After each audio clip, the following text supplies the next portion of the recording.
काल विद्यार्थी मित्रांनो आपण काही शब्द असे पाहिले की त्या शब्दातले आम्ही मूळ ध्वनी वेगळे केलेत. त्यातले एक 12 ते 13 शब्द आपले फक्त काल झालेले आहेत. आज आपल्याला परत पुढचे शब्द घ्यायचे आणि त्याच्या पुढे आणखी निघायचं आहे. पहा,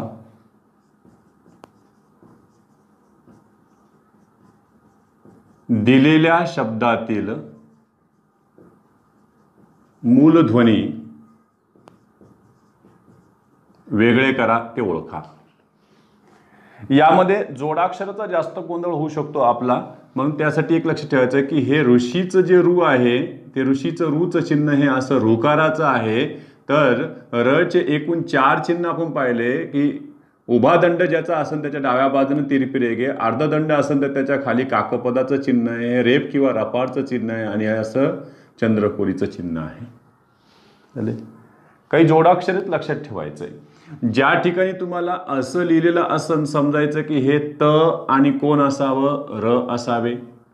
त्याच्यानंतर तुम्हाला जर असं दिसलं काही ठिकाणी तर समजायचं की हे कोण आहे, हे श आहे आणि त्याच्यामध्ये कोण आहे, परत र आहे.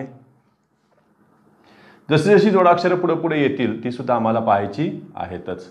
कालपर्यंत आपण जे शब्द पाहिले होते ती मला असं वाटतं घनश्याम पर्यंत आपण आलो होतो. फक्त एक 10 शब्द झाली होती. घनश्यामच्या पुढचा एक शब्द घ्यायचा आहे आपल्याला. ज्येष्ठ शब्द बरोबर आहे का ज्येष्ठ शब्द बरोबर आहे? ज्येष्ठ का ज्येष्ठ? तर ज्येष्ठ शब्द असतो तो, ज्येष्ठ नसतं. झालं. परत एक लक्षात ठेवायचं, ते असं सुद्धा नसतं. ज्येष्ठ ते ज्येष्ठमल मध्ये असतं. झालं. हे गेले याच्यातले, हे गेले, कोण आले याच्यातले, मग वाचलं काय झालं याच्यामध्ये, ज अधिक य अधिक ए अधिक श अधिक ठ अधिक अ, ज्येष्ठ. ज्येष्ठच्या पुढचा एक शब्द येतो तो म्हणजे हा 12व्या क्रमांकाचा शब्द आहे. हा शुद्ध लेखनासाठी फार त्रासदायक आहे. नेमकी कसं वाचायचं? फुफ्फुस, फुफ्फुस, फुफ्फुस, फुफ्फुस, फुफ्फुस. जर पाहिलं तर शुद्ध लेखनामध्ये बरोबर प ऐकू येते बघा. फुप फुप फुप फुप फुफ्फुस, फुफ्फुस त्याच्यामध्ये. तर हा याच्यातला मोर करेक्ट आहे, हा नाही आहे. हा प्राध्यापिका यास्मिन शेख यांच्या शब्दकोश आहे सामान्य रूपाचा, त्याच्यामध्ये सुद्धा हा शब्द दिलेला आहे, फुफ्फुस. मग याच्यामध्ये बघ बरं, फ अधिक रस्व उ अधिक प अधिक फ अधिक रस्व उ स अधिक अ. 13व्या क्रमांकाचा शब्द आहे. त्यामध्ये वरिष्ठ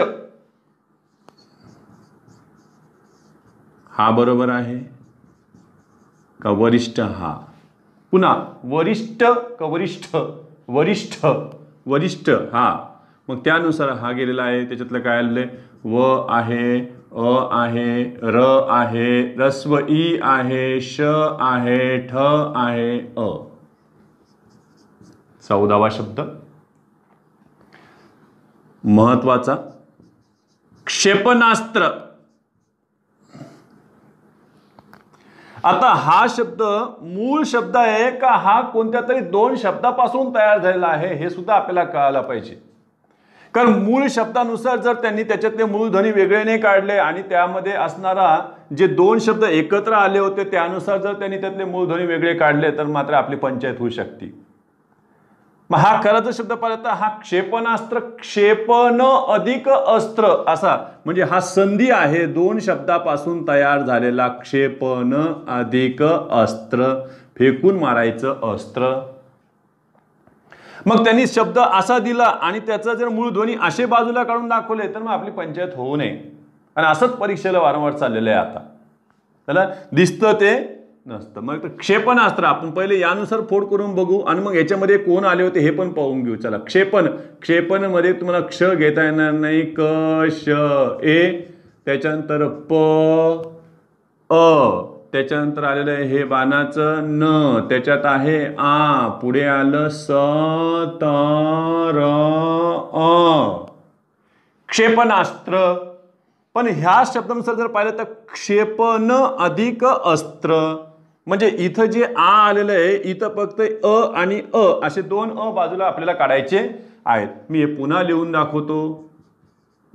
क्ष आले क श ए अधिक प अधिक अ अधिक हे बाणाचं न त्याच्यामध्ये अ पुन्हा अस्त्रचं अ. बघा इथं आ आहे तर इथं कोण आले दोन अ बाहेर काढले आपण त्याच्यातून.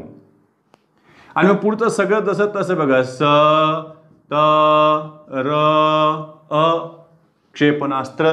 मग त्याने नेमकी कोणत्या पद्धतीने देतील काही सांगता येत नाही. जर त्याने दिला शब्द असा आणि जर त्याचे मूलध्वनी असे बाजूला काढून दिले तर लक्ष ठेवायचं आपल्याला अ अधिक अ क्षेपणास्त्रामध्ये आहेत. म्हणजे संधी ओळखता आली पाहिजे. मग काय म्हणते सर आमचं संधी झालंच नाही आणखीन मला एवढं सांगा की आपण फक्त एवढंच प्रकार घेऊन लगेच परीक्षेला जाणार आहोत का. आपण वर्णमाला झाल्यावर वर्णसंधी शिकणार आहोत. वर्णसंधी शिकल्यावर शब्दाच्या जाती शिकणार आहोत. शब्दाच्या जातीच्या मधून मग पुढे आपण जातो एक एक प्रकारामध्ये प्रयोगात जाऊ प्रकरणात जाऊ. वाक्याचे प्रकार आहेत वृत्त आहे अलंकार आहे पुष्कळ आहे. पुढचं देखील आपण प्रकार गृहीत धरूनच परीक्षकांना काय केलेले असतात ते प्रश्न सेट केलेले असतात. मग आता क्षेपणास्त्र नंतर येणारे शब्द बघा बरं. कृतज्ञता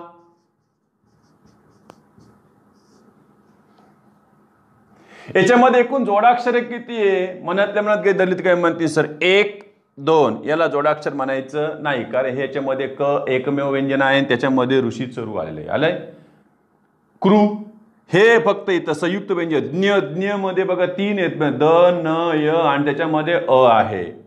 मग चला यांचा विग्रह करा. क अधिक ऋषीचं रू चला वेगवेगळे करू आपण. क्रू त्याच्यानंतर आलेले त अधिक अ अधिक. आता ज्ञ साठी काय काय घ्यायचंय तर द घ्या न घ्या य घ्या अ पुढे त अधिक आ कृतज्ञता. 16 पुढचा जो शब्द येईल वेगवेगळ्या प्रकार त्याच्यामध्ये शब्द आलेला आहे फार फार महत्वाचा बऱ्याच वेळेस आलेला आहे हा धृतराष्ट्र. धृतराष्ट्र मध्ये बघा बरं काय काय याच्यामध्ये सर ध्रुव. मला सांगा हे ध्रुव अंश आणि अंश आहे का तर ते दीर्घ रू नाही. दीर्घ रू मराठीमध्ये नाही. हे रस्वच रू आहे आणि तेच आलेलं आहे. मग धृतराष्ट्र मध्ये बघा बरं काय काय आलेलं ध आलेलं आहे. हे ऋषीचं रू आलेलं आहे. हेच तंत्र शिक्षणच्या परीक्षेला म्हणजेच पॉलिटेक्निकचं जे इंजिनिअरिंगचे पेपर होतात स्पर्धा परीक्षेचे त्यामध्ये त्यांनी याचं असं दिलं होतं रू आणि एक पर्याय असा सुद्धा दिला होता हे असा. म्हणजे हे दीर्घ रूचं चिन्ह देखील दिलेलं आहे. म्हणजे इथपर्यंत ते बारकाईत टिपलेले आहे की रस्व रू घेणारे का दीर्घ रू घेणारे हे त्यांनी परीक्षेला टाकले होते. बाकी मात्र सगळं सारखं होतं फक्त इथंच काय त्यांनी फरक केलेला होता. चला द अधिक रू अधिक त अधिक अ अधिक र अधिक आ अधिक स्ट्र. आता स्ट्र साठी काय काय घ्यायचं आहे श अधिक ट अधिक र अधिक अ धृतराष्ट्र असं झालं त्याचा विग्रह. आपण त्याचे मूलध्वनी वेगळे काढले. आता ह्या धृतराष्ट्रामध्ये एकूण व्यंजने किती असे प्रश्न पहिले सुरुवातीला विचारले गेले. नंतर यांचा असा तुम्ही मूलध्वनी वेगळे करून दाखवा असे प्रश्न पडले. मला असं वाटतं की ह्या शब्दाकडे पाहिल्यावर मला काय दिसू शकतं मी परीक्षक जर आहे असं गृहीत धरलं तर यामध्ये मी विद्यार्थ्याला प्रश्न असा टाकेल की दिलेल्या शब्दामध्ये मूर्धन्य वर्ण किती असा मी प्रश्न टाकेल. मी काय असे फोडून देणार नाही तुम्हाला डायरेक्टच विचारलं मूर्धन्य वर्ण किती. मूर्धन्य वर्ण विचारलंय मी मूर्धन्य व्यंजने नाही. मूर्धन्य वर्ण म्हटलं की याच्यामध्ये स्वराचाही समावेश झालेला आहे आणि व्यंजनाचाही समावेश झालेला आहे. बघा बरं तुम्ही सुरुवातीचं ध वाचा तर तुमचा जिभेचा शेंडा दाताकडे चालला. मूर्धन्य म्हणजे जिभेचा शेंडा मध्यभागी लागणे एकदम टाळूचा मध्यभाग साधणे त्याला मूर्धा म्हणतात. तो भाग मूर्धन्य. ध होईल का नाही रू रू होतोय होतोय रू रू एक सापडला एक. त नाही अ आता कंटाते नाही. र आहे र र र रू र आहे 2. चला हे होईल का नाही. श श श मध्यभागी आहे श. ट मध्यभागी आहे र मध्यभागी आहे. याचा अर्थ 1 2 3 4 आणि 1 धरला 5 असे एकूण 5 मूर्धन्य वर्ण आहे. काय म्हणते सर 4 याचे नाही सर हे डबल आलं ना सर याच्यामध्ये र र 2दा ने 3दा य 4दा य ते शब्दामध्ये स्वतंत्रच आपण गृहीत धरणार. एकूण 5 मूर्धन्य वर्ण याच्यामध्ये आहेत. जर त्यांनी मूर्धन्य व्यंजन वर्ण विचारले असते तर मग आम्हाला सांगता आले पाहिजे, मग ती 4च राहिली असती, मग याच्यामध्ये हा गृहीत धरला नसता. चल पुढचा आणखीन एक शब्द येतोय 17वा, तो म्हणजे भुजंग प्रयात.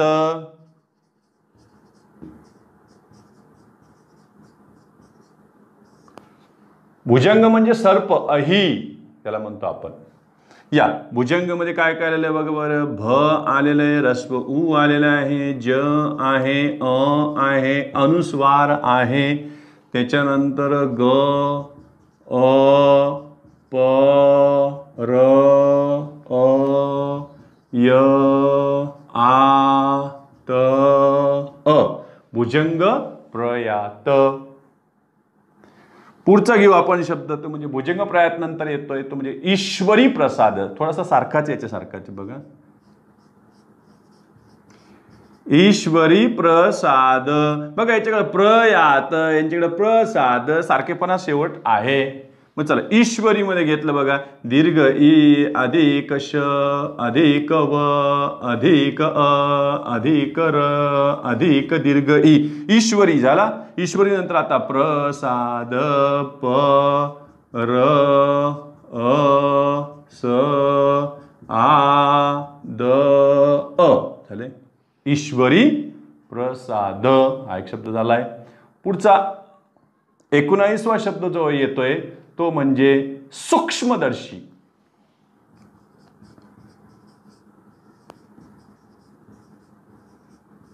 आता दर्शी आहे का दशरी आहे ते पण पाहून घ्यायचं. याच्यावर रफार आलेला आहे आणि रफारचं स्थान कुठं असतं? रफारचं स्थान व्यंजनाच्या आधी असतं. कोणत्या? ज्या व्यंजनाला तो जोडून आला असेल त्याला. चला पुढे सूक्ष्मदर्शी मध्ये विग्रह करा. काय याच्यामध्ये बघ बरा. स दीर्घ उ. आता क्ष्म क्ष्म क्ष्म सूक्ष्म मग याच्यामध्ये क श म अ सूक्ष्म. आता द द मध्ये अ आहे बघा बरं. द अ. आता सांगा याच्यामध्ये श अधिक र घ्यायचंय का र अधिक श घ्यायचंय? वाचताना बघा. सूक्ष्म दरशी. दरशी म्हणजे र आधी आहे शच्या. दरशी म्हणजे याच्यामध्ये आलं र श दीर्घ ई हे आले. याच्यामध्ये 19 क्रमांकाचं सूक्ष्मदर्शी. मग 20 क्रमांकाचं बघा. वैकुंठ चतुर्दशी. शब्द सरणी लहान लहानच घेतलेत बरं बघा. वैकुंठ चतुर्दशी. आता हे इकडं रफार नाही येतो. रफार कोणावर आहे? द वर आहे. याचा अर्थ तो द च्या आधी आहे. चतुर्दशी. चतुर्दशी तूच्या नंतर र चा उल्लेख आहे म्हणजे स्वराच्या नंतर र आलाय म्हणजे तो व्यंजनाच्या आधी आलेला आहे. वैकुंठ चतुर्दशी मध्ये बघ बरं. व आहे ए वर आता एक मात्रा द्यावं लागेल. याच्याकडे 2 मात्रा आहे म्हणजे ए वर एक मात्रा देणं आवश्यक आहे. वैकुंठ. त्याच्यानंतर आलेलं आहे क रस्व उ. त्याच्यानंतर अनुस्वार. पुढे आलेलं आहे हे ठ अ. आणि आता चतुर्दशी मध्ये काय काय आलेलं आहे? च अ त रस्व उ र द त्याच्यानंतर अ आणि शेवटचं राहिलेलं आहे ते म्हणजे शी. श दीर्घ ई. या पुढचे शब्द आणखीन आपण पाहूया. एवढा एक स्क्रीनशॉट काढून घ्या. 21 क्रमांकाचा जो शब्द आहे तो म्हणजे पंचमहायज्ञ.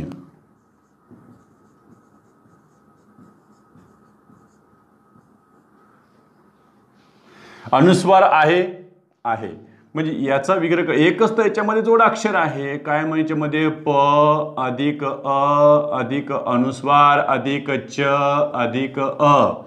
त्याच्यानंतर महामध्ये म अधिक अ अधिक ह अधिक आ अधिक य अधिक अ. मी खाली लिहितो त्याला ज्ञ. चला याचं बेरजे चिन्ह देऊन पुढे लिहून टाकतो. ते म्हणजे द न य अ. हे झालं पंचमहायज्ञ. मोठा शब्द होता. 22वा येतो व्यंकटेश स्तोत्र. हाही काही लहान नाहीये. व्यंकटेश स्तोत्र. स्तोत्र नाही स्तोत्र. व्यंकटेश स्तोत्र झालं. याच्यामध्ये 1 जोडाक्षर 2 3 जोडाक्षर आहे त्याच्यामध्ये व्यंकटेश स्तोत्रमध्ये. मग याचं सरळ सरळ आपण मूळध्वनी वेगळे करा. याच्यामध्ये काय आलंय? व य अनुस्वार क ट ए. मात्रा देऊ ए वर? नाही, इथं एकच मात्रा आहे, त्याच्यात द्यायची काही गरज नाही. व्यंकटेश, व्यंकटेश. मग चला श परत खाली तो स्तोत्र स त ओ त र अ. व्यंकटेश स्तोत्र. 22 क्रमांक झालाय. 23 क्रमांकाचा शब्द येतो ज्ञानेश्वर. आता ज्ञानेश्वर हा मूळ शब्द आहे का तयार झालेला आहे? ज्ञानेश्वर हा मूळ शब्द नाहीये. ज्ञान अधिक ईश्वर त्याला म्हटलेलं आहे ज्ञानेश्वर. म्हणजे यांचा जर तुम्ही संधी विग्रह जर केला, म्हणजे हा वरचा संधी शब्द आहे, जोड शब्द होता, आणि त्याच्यापासून जर आम्ही वेगळे केलं तर लक्षात येईल की ज्ञान अधिक ईश्वर याचा अर्थ ह्या ए मध्ये अ आणि दीर्घ ई दडलेला आहे ते आपल्याला बाजूला. त्याचं काय करूया? मूळध्वनी वेगळे करूया, नंतर ह्यानुसार मूळध्वनी वेगळे करूया दोन्ही पद्धतीनं. बघा बरं. ज्ञ, ज्ञ म्हटलं काय आलंय? द न य आ. त्याच्या न ए. पुढे कोण आलं? श व र अ. ज्ञानेश्वर. आता आपल्या याच्यामध्ये ज्ञान मध्ये अ आहे आणि ईश्वरचं सुरुवातीचं ई आहे. बघा बरं इथं कुठे? ज्ञा, ज्ञा ने ने ने हे येतं इथं. इथं इथेच फक्त आपल्याला 2 स्वर बाजूला काढायचे, बाकी मात्र तेच आहे. पूर्ण कॉमन राहीन ह्या गोष्टी. काय काय याच्यामध्ये? ज्ञान मध्ये अ आहे आणि ईश्वरचं काय आहे? ई. बस एवढं तुम्हाला बाजूला काढायचं होतं. बाकी त्याचे द न य आ न अ. त्याच्यानंतर दीर्घ ई. मग काय आलं? श व अ र अ. ज्ञानेश्वर. ज्ञान अधिक ईश्वर हा शब्द तुम्हाला वेगळा करता येईल. 24 क्रमांकाचा शब्द आहे मकर संक्रांत. किती अनुस्वार आले याच्यावर? तर 2. मकर संक्रांत. मग चला यांचं आपण त्यातले मूळध्वनी वेगळे काढले. म अ क अ र अ आले. म क र. आता संग, संग स अ अनुस्वार, स अ अनुस्वार. त्याच्यानंतर क्रांत मध्ये क्रांत क र आ. परत कोणाला? अनुस्वार. आणि शेवटी आलेले हे त अधिक अ. मकर संक्रांत. 25 क्रमांकाचा शब्द आहे. पहा, शुद्ध लेखन तुम्ही ओळखा. मथितार्थ बरोबर आहे का मतितार्थ बरोबर आहे? आता मथितार्थ का मतितार्थ कोणता ऐकण्यात बरोबर वाटतं तुम्हाला? तर याच्यामध्ये तुमच्या मनामध्ये हा असू शकतो, हा होत नाहीये, हा येतं उत्तर आहे. कारण हे सुद्धा संधी आहे. संधी म्हणजे कुठून तयार झाला? हा मथित अधिक अर्थ. मथित म्हणजे असं त्या ताकामध्ये रवी असं घुसळून घुसळून घुसळून घुसळून घुसळून लोणीवर येतं बघा. तसा एखाद्या गोष्टीचा अर्थ काढला जातो, त्याला मथितार्थ म्हणतात. बाल की खान निकालने वाले कुछ लोग होते हैं. बारीक त्यातला अर्थ काढणं मतितार्थ. मग आता ह्यानुसार यानुसार दोन्हीनुसार आपल्याला काय करता येईल? त्याचं मूळध्वनी वेगळे करता येईल. मतितार्थ मध्ये काय झालंय? म अधिक अ. त्याच्यानंतर थ अधिक रस्व ई. पुढं त आ र थ अ. हे झालं मथितार्थ. पण आपल्याला मथित अधिक अर्थ असं काढायचं असेल तर ह्यामधून तुम्हाला वेगळं करायला लागेल. बघा मथित मध्ये अ आणि अर्थचं परत अ. हे बघा, म्हणजे एवढ्यासाठी आपण हे एवढे कार्यक्रम केले. झाले. 26 क्रमांकाचा शब्द पुढचा जो येतोय तो म्हणजे शार्दूल विक्रीडित. शुद्ध लेखनाला फार आवडीचा शब्द आहे हा. शार्दूल विक्रीडित. परत इथलं लक्षात ठेवायचं, जब वी मेट. क्रीडा हा शब्द नेहमी क्री दीर्घच लिहायचं. क्रीडांगण असो का फक्त क्रीडा असो का क्रीडित असो, क्रीडापटू असो तरी क्री कसं येणार? दीर्घच राहणार. बघा. आणि तर शार्दूल, शार्दूल दू दीर्घ उकार. शार्दूल म्हणजे वाघ, वाघाची क्रीडा. जशी वाघाची क्रीडा अनिश्चित असते, कधी तो पुढे जातो, कधी मागे येतो, कधी भसकून झाप टाकतो, त्यांची ते खेळ चालू असतात, ती शार्दूल विक्रीडित. मग आता शार्दूल विक्रीडितचा याचा सहस्र फोड करा. काय काय याच्यामध्ये श आ. आता हे रफार आलेला आहे, तो रफार कोणाच्या आधी आहे? द च्या आधी आहे. शार्दूल, शार्दूल. वाचनात सुद्धा कळतं शार्दूल म्हणजे र द दीर्घ उ, त्याच्यानंतर ल अ आलं शार्दूल. आता विक्रीडित मध्ये काय काय बघ बरं. व रस्व ई क र दीर्घ ई, त्याच्यानंतर द रस्व ई त अ शार्दूल विक्रीडित. हा झाला 26 क्रमांकाचा शब्द. 27 क्रमांकाचा शब्द जो येईल तो म्हणजे मन्वंतर.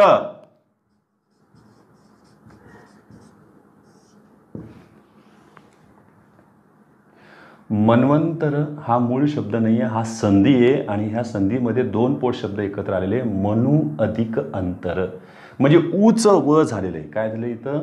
उच व म्हणजे स्वराचं रूपांतर अर्धस्वरात झालं म्हणजे यनादेश झालेलं आहे. हा यनादेश संधीमध्ये आपण पुढे शिकणारच आहोत.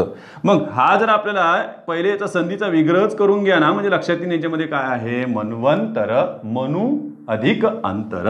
मग याचा तुम्ही विग्रह करा. म अधिक अ अधिक न अधिक व अधिक अ अधिक अनुस्वार आणि पुढे आलेला आहे हा त अधिक अ अधिक र अधिक अ मन्वंतर. आणि याला आपल्याला वेगळं करायचं असेल तर बघ बरं, फक्त एक तुम्हाला जो काही अर्धस्वर होता तो बदलून फक्त इथं उ घ्यायचंय. काय घ्यायचंय? रस्व उ. सॉरी, बस बाकी कार्यक्रम तोच आहे बघा. मनु मनु बघा, न मनु आलं आणि अंतर जशा तसं राहिलेलं आहे. असा हा शब्द आला. एवढं स्क्रीनशॉट काढून घ्या. पुढच्या शब्द आणखी आपण पाहूया. 28 क्रमांकाचा शब्द आहे. शुद्ध लेखनाला बऱ्याच वेळेस विचारतात.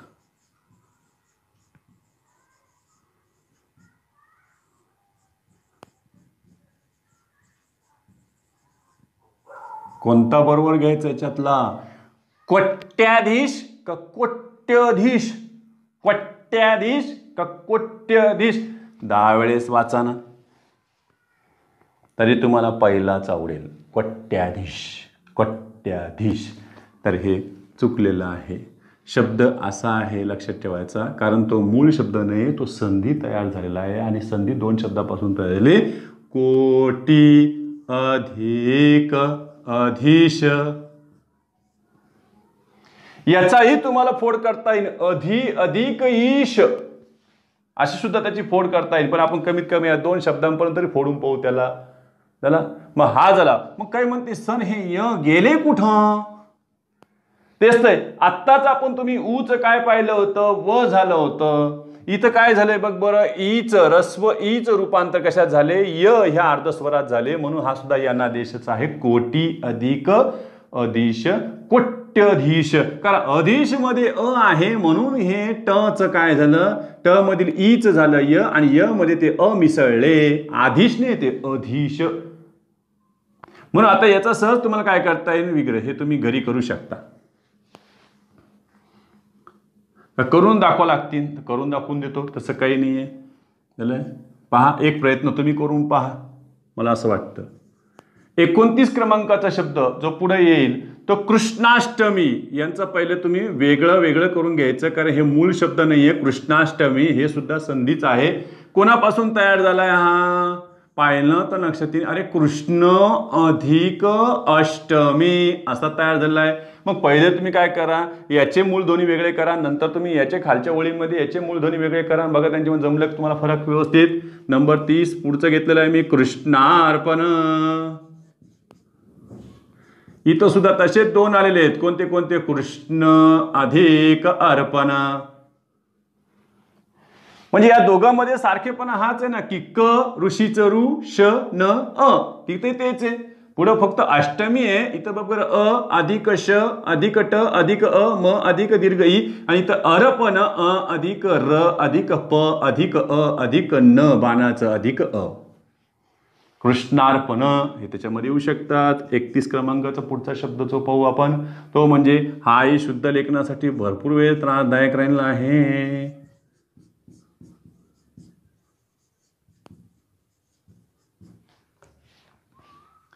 निर्भत्सना. निर्भत्सना. निर्भत्सना बघा मी नीच्या नंतरच र वाचतोय. निर्भत्सना.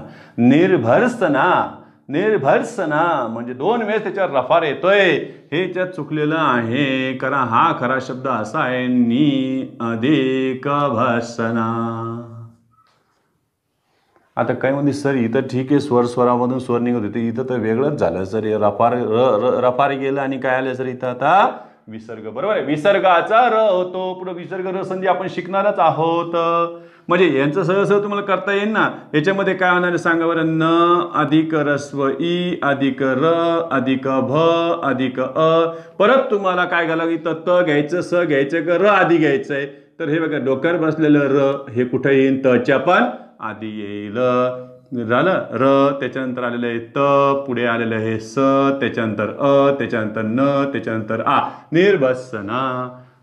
मग हे जवळपास यातले जवळपास 90% याच्यात आहेत. फक्त एकच नमुना गायब झाला तो म्हणजे कोण हे रफारचं र गेलं नाही तर विसर्ग आलं. फक्त आपण एवढंच करू इथं विसर्ग टाकून देऊ बस झालं सगळं आलं पुन्हा जसं तसं. निर्भत्सना संपलं. आणखीन एक शब्द आहे हाही महत्वाचा आहे परीक्षेला येऊन गेला हा वाघविहार. वाघविहार हा सुद्धा संधी आहे व्यंजन संधीमध्ये येईन पुढे तो. हा खरा शब्द असा आहे बघा वाक अधिक विहार ह्या दोघांपासून तयार झालेला आहे वाकविहार. मग आपण याच परीक्षेमध्ये काय करतो याचं दोन्ही पद्धतीने दिलं होतं पण एक दुसऱ्या पद्धतीने जे दिलं होतं त्याच्यामध्ये थोडीशी चूक दिली होती. बघा काय चूक ती तुम्ही नोंदवून घ्यायची. बघा मी याचं करून दाखवतो. व अधिक आ अधिक ग अधिक व अधिक रस्व ई अधिक ह अधिक आ अधिक र अधिक अ वाघविहार झाला. याचं करून दाखवलं होतं त्यांनी बघ बरं. व अधिक आ अधिक क अधिक व अधिक ई अधिक ह अधिक आ अधिक र अधिक अ. आता हे दोन्हीचे दोन्ही बरोबर आहेत का. काय म्हणतील की नाही याच्या विग्रहाने गेलो तर हे क बरोबर आहे पण प्रॉब्लेम झालेला आहे याच्याकडं रस्व ई आहे याच्याकडं काय झालेलं आहे दीर्घ ई आहे म्हणून हे परीक्षेमध्ये चुकलं होतं हे बरोबर होते. असे पर्याय पेपरला येऊन गेले होते. कधी कधी काय करतील माहितीये का ते सगळं बरोबर देतील तुम्हाला हे सगळं बरोबर देतील आणि खचकून काय करतील माहिती का काय केलं काय माहिती सरनं शोधावं लागतं आपलं काहीतरी केलंय सरनं चुकलंय ते. अरे इथं वचा पाय मोडलेला आहे इथं इथं पाय मोडणं बंद केला सरनं पुसलं बघा ते आता इकडे येऊ झालं. जर हेही इथं बरोबर असतं तर मग माझ्या मते हे दोन्ही पण काय झाले आता बरोबर झाले कारण मी इथं दीर्घ ईचं काय केलंय रस्वई पण परीक्षेला मात्र वेगळं आलं होतं लक्षात ठेवायचं. पुढचा 33 क्रमांकाचा जो शब्द येतोय तो म्हणजे विपत्काल. हा मूळ शब्द नाही हा पण संधी आहे आणि संधी हा तयार झाला 2 शब्दापासून. विपत्काल हा जो शब्द तयार झाला आहे असा विपद अधिक काल म्हणजे तुम्हाला विपत्कालचे पहिले तुम्ही काय करा मूळध्वनी वेगळे करा आणि फक्त तच्या ऐवजी काय वापरा तुम्ही द व्यंजन वर्ण वापरा की लगेच तुमची दुसरी पद्धत तयार होऊन जाईल. झाला. 34 क्रमांकाचा शब्द आहे बघा बरं वाचता आला तरी खूप झाला हा. काय वाचते दयाद्र दयाद्र नाही दयाद्र दयाद्र दयाद्र म्हणजे एक र आधी आहे ना एक र पुढे र पूर्ण उच्चाराचं आहे रच्या आधी द आहे दच्या आधी र आहे परत दयाद्र दयाद्र. पण हा पण संधी आहे तयार झालेला शब्द आहे कोणापासून तयार झाला तर हा असं तयार झालेला आहे दया अधिक आर्द्र दया अधिक आर्द्र. पण याचं तुम्ही विग्रह सहज करू शकता. आता याचे सगळे मूळध्वनी वेगळे करू शकता. द अधिक अ अधिक य अधिक आ. मग काय काय सांगा बरं. द अधिक अ अधिक य अधिक आ परत एक र त्याच्यानंतर द परत एक र त्याच्यानंतर अ झालं दयाद्र. आणि इथं काय केलं तुम्ही 2 आ बाजूला काढले एका आ मधून किती आ निघले दयामधले आय ना आद्रचं आय म्हणजे याच्यातून तुम्हाला 2 आ बाजूला काढा लागतील तेव्हा कुठे तयार होईल त्याचा विग्रहातला नियमाचं तुम्ही मूळ दोन्ही बाजूला काढले, दया अधिक आर्द्र, दयाद्र झालं. 35 क्रमांकाचा अत्यंत महत्वाचा शब्द 3 वेळेस परीक्षेला हजेरी लावून गेलाय आतापर्यंत, तो म्हणजे वृद्ध्यादेश. आणि विशेष म्हणजे जो संधीत दिसतो तसा त्याचे मूळध्वनी वेगळे काढून दिलेले नाहीये. तिन्ही वेळेस त्यांनी त्याचा जो मूळ शब्द आहे, मूळ शब्द शोधा लागन, म्हणजे याचा विग्रह करावा लागन. वृद्ध्यादेश कुठून आलाय तर वृद्धी अधिक आदेश या शब्दातून आलेला आहे. बघा, वृद्धी हे ध पाटकुळी असलं, वृद्धी अधिक आदेश. मग याच्यात खरं पूर्ण उच्चाराचं कोण आहे, द आहे का ध आहे, तर पूर्ण उच्चाराचं आणखी नाही धच. बघ, वृद्ध्या, वृद्ध्या, ध्या ध्या. तुम्हाला ध इकडे दिसत असलं तरीही ध हे पूर्ण उच्चाराचं, द अपूर्ण उच्चाराचं. द आधी येईल, ध नंतर येईल. वृद्धी अधिक आदेश. पुन्हा म्हणतील सर हे य गेले कुठं, हे य पाना याच्यामध्ये काय आले, हे बघा रस्व ईचं रूपांतर काय झालं, य मध्ये हे परत याना आदेश झालेलं आहे. वर पण कुठेतरी झालं तर बघा हे कोट्यधीश मध्ये. आता याचं सहज तुम्हाला काय काय, यानुसारही तुम्हाला मूळध्वनी वेगळे करून पाहावं लागेल, यानुसारही करून पाहावे लागतील दोन्ही पद्धतीने. बघा याच्यामध्ये काय येईन, वृद्ध्यादेशमध्ये काय येईन, व अधिक ऋषीचं ऋ अधिक द अधिक ध अधिक य अधिक आ अधिक द अधिक ए अधिक श अधिक अ, वृद्ध्यादेश. मग यांनी काय केलं इथे, त्यांनी समजा असं दिली बघा, व अधिक ऋषीचं ऋ अधिक ध अधिक द अधिक ई. आता हे बरोबर आहे का चूक आहे इथं क्लिअर करून घेणे. तर हे चुकलेलं आहे. कशामुळं, सर बरोबर आहे सर, ध आधी आहे द नंतर आहे. बघा ध आधी द नंतर, चुकलेलं आहे. वृद्धी वृद्धी वृद्धी धी ध ध नंतर येतं, म्हणजे इथं चुकलेलं आहे. मग चला त्याला दुरुस्त करून घेऊ आपण. आता काय केलंय त्याच्यामध्ये, हे केलं इथं द आणि इथं आलेलं हे ध. वृद्धी अधिक आदेश.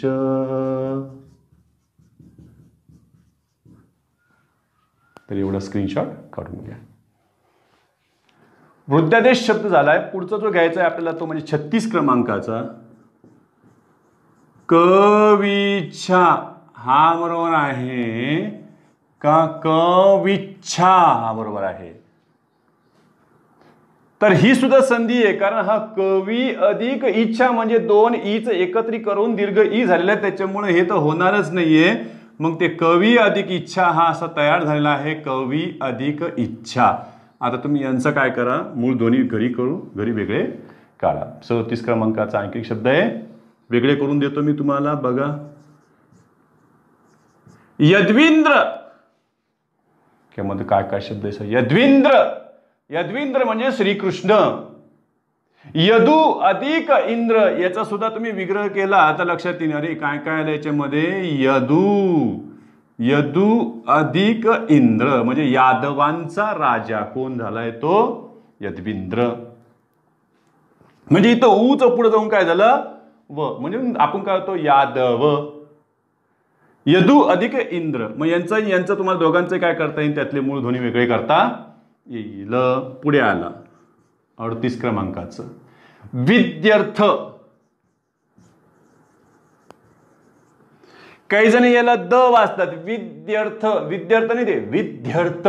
विद्यार्थ मध्ये विधी अधिक अर्थ असा तो शब्द आहे खरा. हा आहे बघ बरं, विधी अधिक अर्थ. मग त्यानुसार तुम्ही काय करा, त्याच्यातले मूळ ध्वनी वेगळे करा. 38 क्रमांकाचं 39 नंबरचा आहे बघा. आता हाही शब्द शुद्ध लेखनाला बऱ्याच वेळेस विचारलेला आहे, हे परीक्षा बरोबर आहे का, हे परीक्षा बरोबर आहे.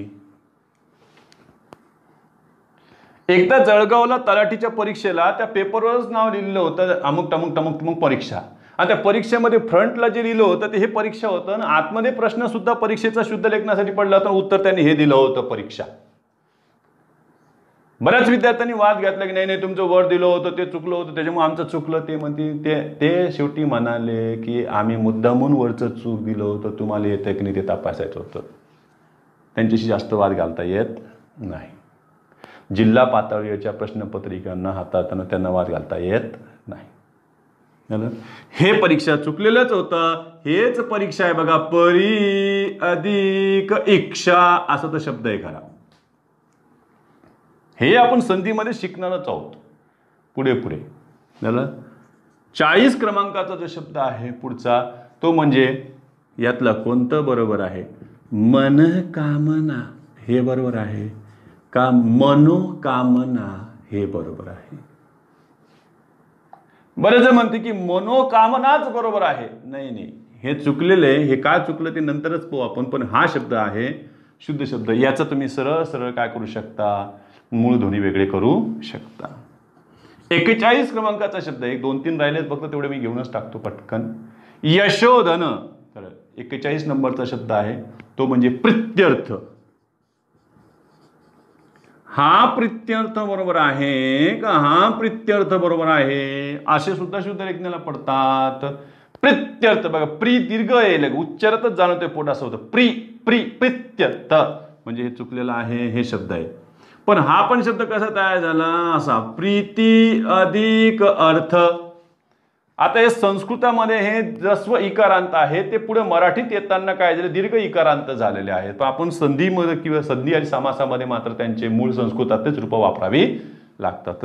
प्रीती अधिक अर्थ ह्यानुसार पण तुम्ही वेगळं करा, यानुसार पण वेगळं करा. बघा इथं रस्व ईचं रूपांतर य मध्ये झालं, यानादेश परत आलेलं. जसं कोट्यादेशमध्ये होतं तसं इथंही आलेलं आहे. वृद्धादेशमध्ये होतं तसं इथंही आलेलं आहे. 42 क्रमांकाचा शब्द प्रित्यर्थ झाला आहे. पुढचा आहे यशोधन. यशोधन हा शब्द खरा असा आहे यशः अधिक धन. म्हणजे इथं तो संधीच्या नियमात येतील किंवा विग्रहाच्या नियमात देखील तुम्हाला विचारू शकतात. इथं विसर्गाचं उ झालं आणि विसर्गाचं उ होऊन आधीच्या अ मध्ये मिसळून ओ तयार झालेलं आहे, ते झालं यशोधन. म्हणून त्याला विसर्ग उकार संधी पुढे आपण अभ्यासणार आहोतच. 43 क्रमांकाचा आहे बघा निर्धन. हाही शब्द बघा बरं विग्रहामध्ये असा आहे नि अधिक धन, कारण ह्या विसर्गाचंच काय झालंय पुढे जाऊन रफाळ झालेलं आहे म्हणून त्याला विसर्ग र संधी झालेली. विसर्गाचं र झालं, रचं काय झालं रफाळ झालं. 44 क्रमांकाचा शब्द आहे बघा रवींद्र. यातला कोणता रवींद्र बरोबर आहे? तर काय म्हणते सर पहिला झकात दिसतो सर रवींद्र, जबरदस्त. पण हे चुकलेले. संधीमध्ये हे बरोबर आहे बघ बरं. रवी अधिक इंद्र, रवी अधिक इंद्र, रस्वई अधिक रस्वई मिळून काय झाली दीर्घई झाली, दीर्घ इथं आलेली आहे. हे झालं 44 क्रमांकाचं शब्द. 45 क्रमांकाचा पहा प्रतीक्षा. ही बरोबर आहे का प्रतीक्षा ही बरोबर आहे? बघा ती दीर्घ दिसते का वाचण्यात येते बघा. प्रतीक्षा प्रतीक्षा प्रतीक्षा येत आहे म्हणजे याचा अर्थ हे नाहीये. मग शब्द झालेला आहे हा प्रति अधिक इक्षा. जसं परीक्षामध्ये परी अधिक इक्षा तसं प्रति अधिक इक्षा तो झाला प्रतीक्षा. हा एक शब्द आहे, हा वाचायचा कसा? हा बरोबर आहे का हा बरोबर आहे का हा बरोबर आहे? किती धिंगाणा. हा आपण आधी सुद्धा वर्णमालेमध्ये पाहिला होता. लक्षात ठेवायचं की र मध्ये रूचं चिन्ह लावता येते पण रू ला रचं चिन्ह लावता येते. मग नैऋत्य हा शुद्ध लेखनात बरोबर आहे, हे चुकीचे आहे. तर याचं तुम्हाला काय करायचं पुढे याच्यातले मूळध्वनी वेगळे काढायचे. तर एवढं तुम्ही मात्र काय करा, होमवर्क आहे हे तुम्हाला घरी करा.